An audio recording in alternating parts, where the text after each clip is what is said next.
Happy Wisdom Wednesday, everyone! And this book of the week is a classic. I know I talk about a lot of classics, but this one I've been meaning to do for a while, and I decided I needed to sort of cut it up and do it in different lessons, and that's Diffusion of Innovations by Everett M. Rogers. Now, you might be wondering, why does this sound familiar? That's because this guy is the grandfather of this guy. That's right.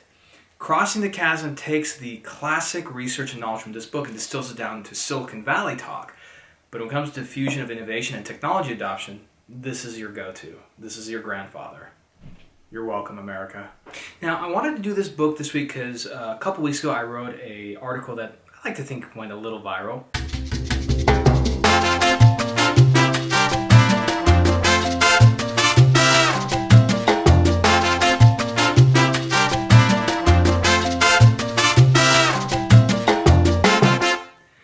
On the death of medical sales, really talking about this concept that I've, it's not really a concept anymore, it's reality, that I've been advocating for in our industry for many years now, which is the use of social media and social channels by physicians, nurses, and healthcare practitioners to essentially communicate, to discuss innovation and everything, and how our industry really needs to be on there, engaging through those channels and not showing up in the hospitals in a really obnoxious way to bug them at work.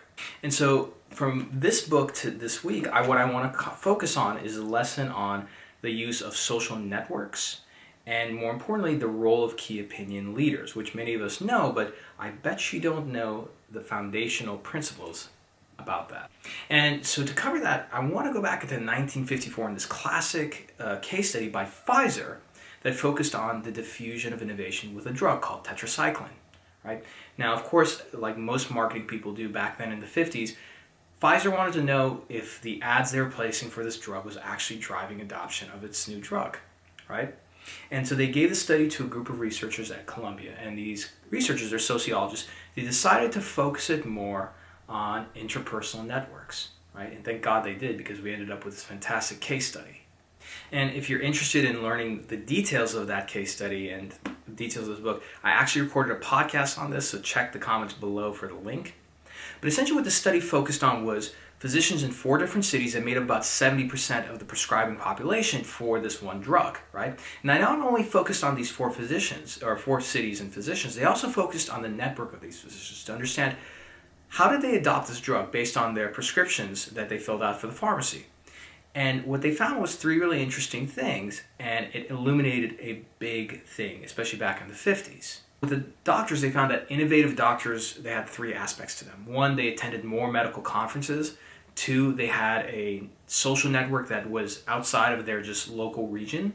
And 3, on the most part, they had wealthier patients, which meant they actually had a wealthier practice.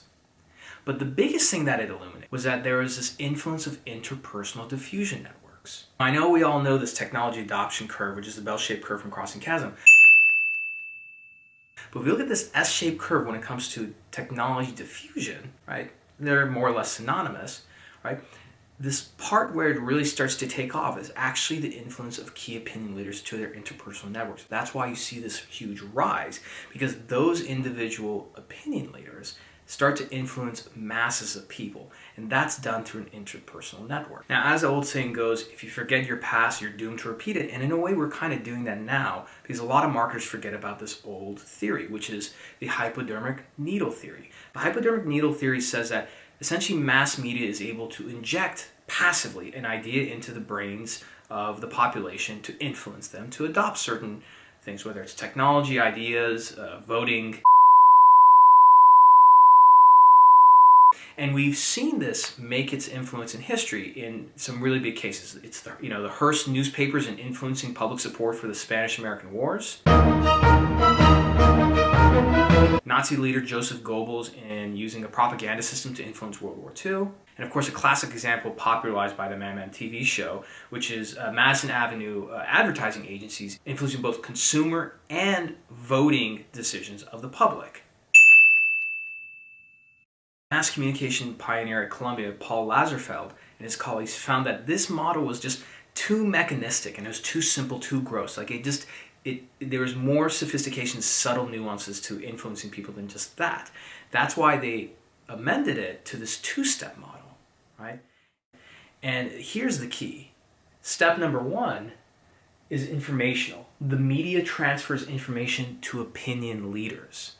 And then step number 2, which is where the influence happens, is where opinion leaders transfer information to followers with the spread of interpersonal influence. And here's the key point. Here's the thing that most, if not all, marketers miss today, especially with social media. Mass communication channels, aka social media today, back then it was newspapers, newspapers, TV, etc. Mass communication channels are for the transfer and dispersion of knowledge and information, whereas interpersonal networks are the key to persuasion. The mistake that many marketers make is take these two things and think they're the same thing, that the mass communication channels are for knowledge transfer and for persuasion, when in fact, the real value is understanding that they're two separate things. Can you do two at the same time? Yes, but you have to stratify to understand that social media is great for dispersion and transfer of knowledge to key opinion leaders, and then those key opinion leaders will use their interpersonal networks, and that's where the persuasion happens. Now, the key that was missed back then in this model, but you can see it clear today in social media, is that those two things can happen at the same time, right? Just because knowledge transfer happens to key opinion leaders through mass communication channels doesn't mean that same process can't happen with their followers. But you're better off, and of course, if you look at all the successful case studies in Silicon Valley and in just technology adoption, you're better off understanding that you have a mass communication channel to reach the right adopters, again, and that's what we talk about in Crossing the Chasm.